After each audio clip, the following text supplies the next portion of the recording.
was talking to my little cousin, and he had 3 situations at 3 different times, and it came back just about exactly the way that I had warned him about, or I had advised him about. He was looking at me, and I told him, I said, "Little cuz, it ain't that I know everything. I just made a whole lot of mistakes. I fucked up a lot, but I didn't quit." I said, "Don't think I know everything, because I don't. But I don't open my mouth about things that I usually haven't studied about." And what that made me think is, for my young listeners, I have a lot of them. I didn't know how many young people listen to me, but I have some advice for you. Find you an elder who has lived the life that you want to live, and learn from their mistakes. I may have told you all this one time when Mr. Moody first started mentoring me about my business. He was so hard on me, and I didn't understand like why. I thought I was doing better. I followed his steps, and Miss Moody pulled me to the side, and she said that if he didn't love you, he wouldn't spend his time. Like, don't get upset because he's being stern. He wants you to know how serious business is. And she said, she pulled me over, and she said, "I taught him all that shit he know anyway. He acting big and bad, but I was the one that taught him. And he only puts that pressure on you because he believes in you." And I remember a person that I deal with asked me, "Well, why do you listen to Mr. Moody all the time?" I said, "Because he's rich and you're not. He succeeded in what I wanted to do. He succeeded in the lifestyle that I want to live. He runs the type of business that I want to run. He employs the amount of people that I want to employ. So why should I deviate?"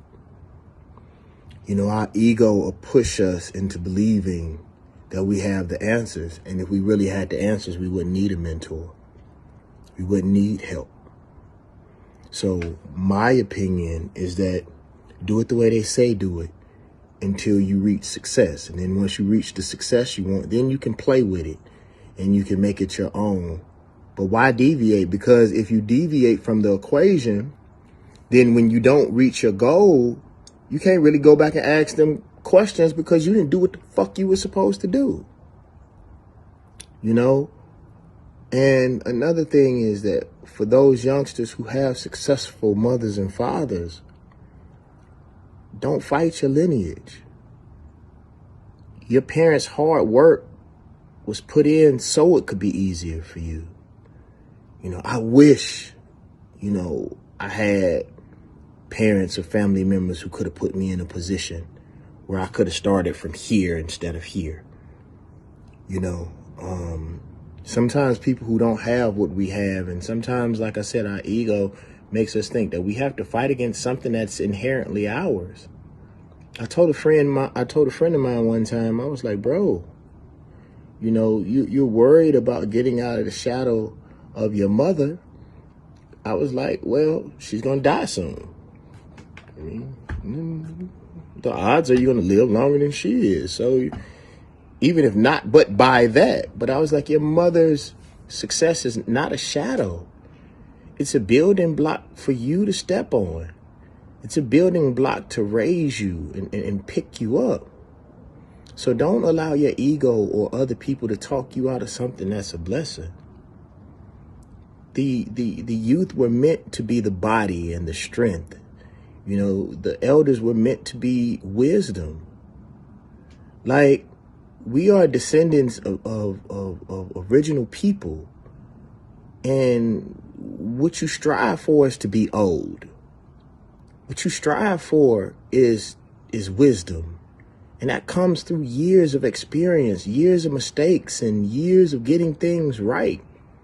Everybody always hollering, people are old this and old that. Well, you might not live to be old. And that's something that you can't get away from. That's something you're going to be if you live. So find you somebody that you can trust. Find you someone that has had the success that you want, and be humble. I don't care if you're a millionaire and you got to take out trash to be a billionaire. Humble yourself and learn the lessons.